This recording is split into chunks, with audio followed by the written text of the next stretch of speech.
জীবনতে একটাই সাজায় নেব, গোছায় নেব। সবচাইতে বড় সম্পদ হল ঈমান।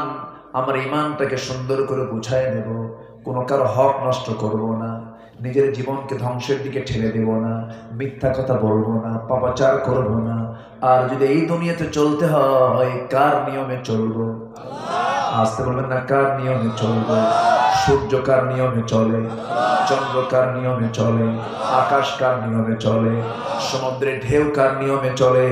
নদীর পানি কার নিয়মে চলে? সমস্ত সৃষ্টি আল্লাহর নিয়মে চলে। আমাকে আল্লাহর নিয়মে চলতে হবে। আল্লাহ বলছেন, বান্দারে, আমাকে খুশি করার জন্য তুই যখন আজান শুনবি, আজান শোনার সঙ্গে সঙ্গে দেরি করবি না।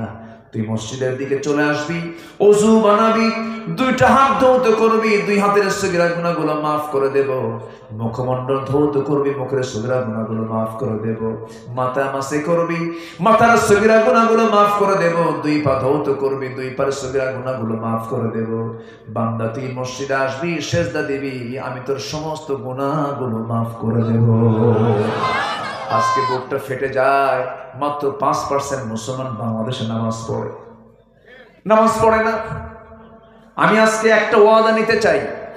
সেই ওয়াদা হলো, এই গোবরাপাড়ার এই গ্রামটা হবে আগামী দিন থেকে বেনামাজি মুক্ত গ্রাম।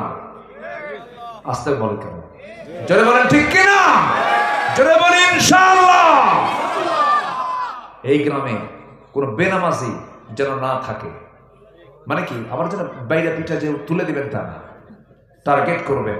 কে নামাজ পড়ে না তাকে টার্গেট করতে হবে, প্রতিবেশীকে মাথায় রাখতে হবে, বলতে হবে, দাওয়াত দিতে হবে বেহায়ার মতো।